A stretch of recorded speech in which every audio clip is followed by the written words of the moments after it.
The Falcons. I thought they were going to have More chilled out. a fight then. I was going to say Rob. Is it the Falcons? Oh no, it's not the Falcons. Well, Oh, they are going to have a fight. This could get rough.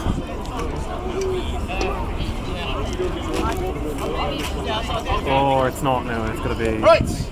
Good afternoon, ladies and gentlemen. Yes, I think he has. Oh, come on, you can do better than that. Good afternoon, ladies and gentlemen. Good afternoon. Better. Hello. Welcome to Jetsam Library. My name is Alistair Fitzhenry, and today I'm going to be narrating this display we call Arming of the Knights. So in front of us here, we have the knight. What's your name, sir? Edward Fitzthomas. Edward Fitzthomas. He's one of the local knights from here in Manchester, one of the local boys. What we're going to do is talk through getting him into his war gear, which is typical of what a knight would have worn in the 1100s. So, we have cheated a little bit here and got Sir Thomas in his padded armour. This takes a little bit of time to get into. We've also put his leg armour on. That takes about 45 minutes, and we don't really want to bore you with that process. So, a mercenary soldier might wear this armour on its own. This is what we call a gambeson. It provides padding, protection against blunt force, and degree of resistance against slashing attacks. See before him we've got a suit of mail. You might know it as chain mail. This is thousands and thousands of interlocking links, which he wears as a shirt with an attached hood. We call this garment a hauberk. So, as you can see, he's got a bit of a helping hand to put this on, because he could probably just about do it himself, but that's asking a bit much. We've got a local serf here who'll do it because we yell at him to do it for us. Exactly. So, mail consists of thousands and thousands, and probably about 30,000 in Sir Thomas's garment.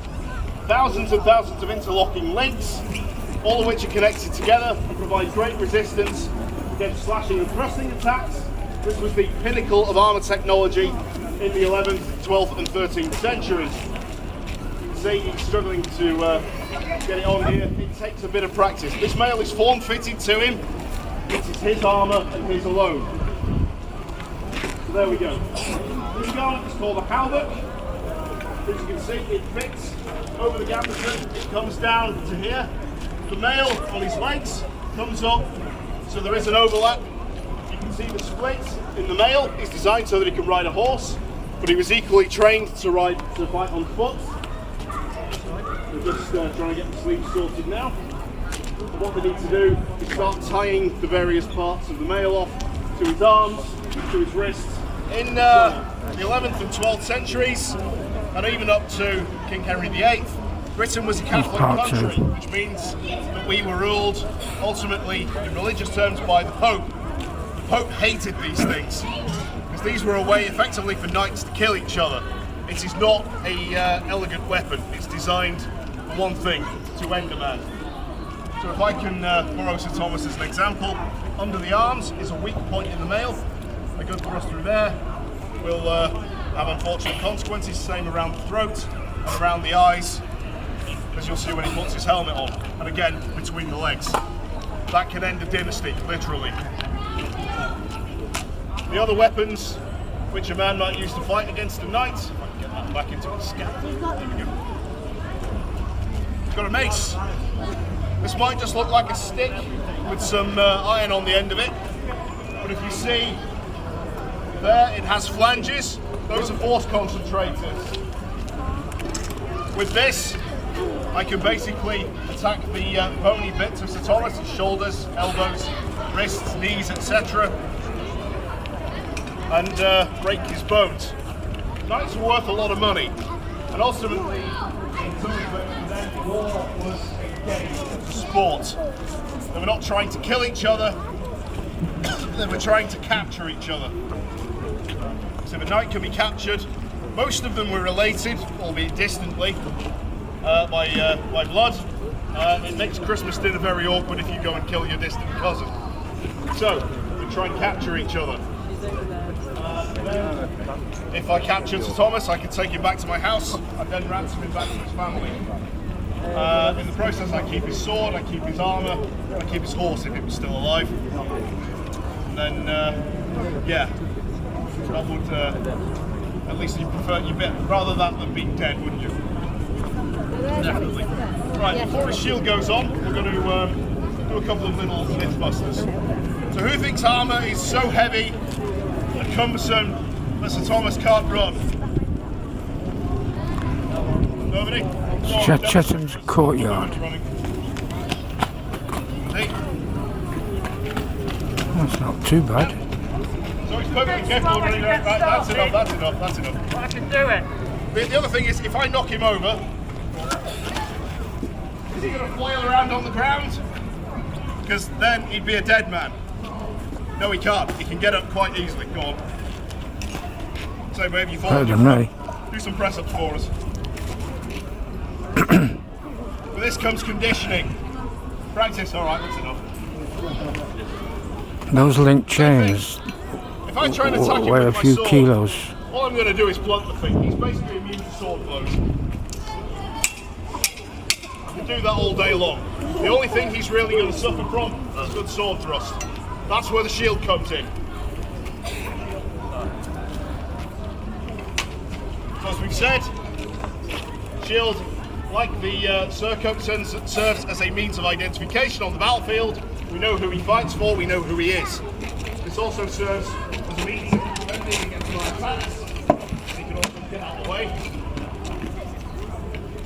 But yeah, there we go. The other weapon, for which knights are famous, is the lance. This, on horseback, would be used couched under the arm. Probably a little bit longer than this, but if a knight was to fight on foot, snap the end off and you can fight with it one-handed. Again, it's got his pennon on the top, so he can be identified while he's fighting on foot. And this is a knight's equipment in the late 12th and early 13th centuries. Are our other combatants ready to enter the arena?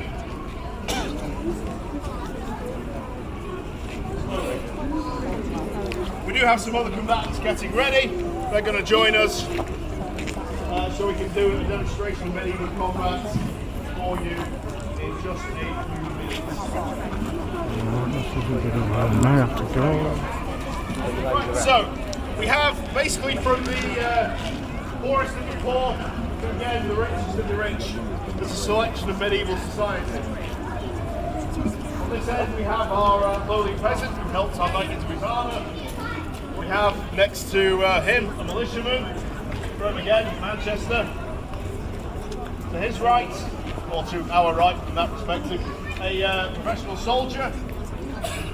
And then a professional soldier who's a bit richer, he can afford himself some mail. We have another knight, your name, sir? Sir Henry de Courtenay. Henry de Courtenay, he's another one of the local lads. And finally, Sir Thomas. So, who would like to see some medieval combat? Yeah! Oh, you can do better than that. Give us some more enthusiasm. Yeah! Passion! Right. What I would like is a volunteer from the crowd to pick our first combatant. You, sir, who would you like to fight first? One on each collar. One more. Someone needs to go around that way. Just stand there, so you're a bit further back, that's right. Yeah, not there.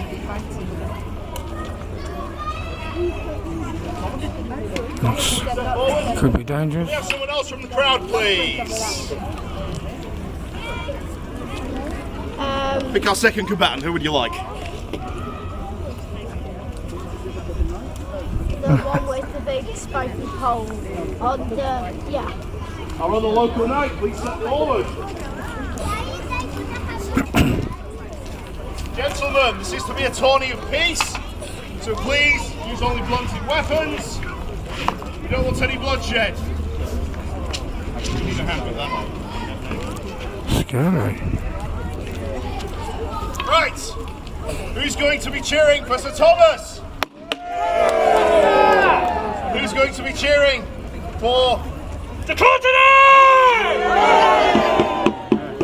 He's not very popular, is he? Well, right, anyway, when you're ready, gentlemen, lay on!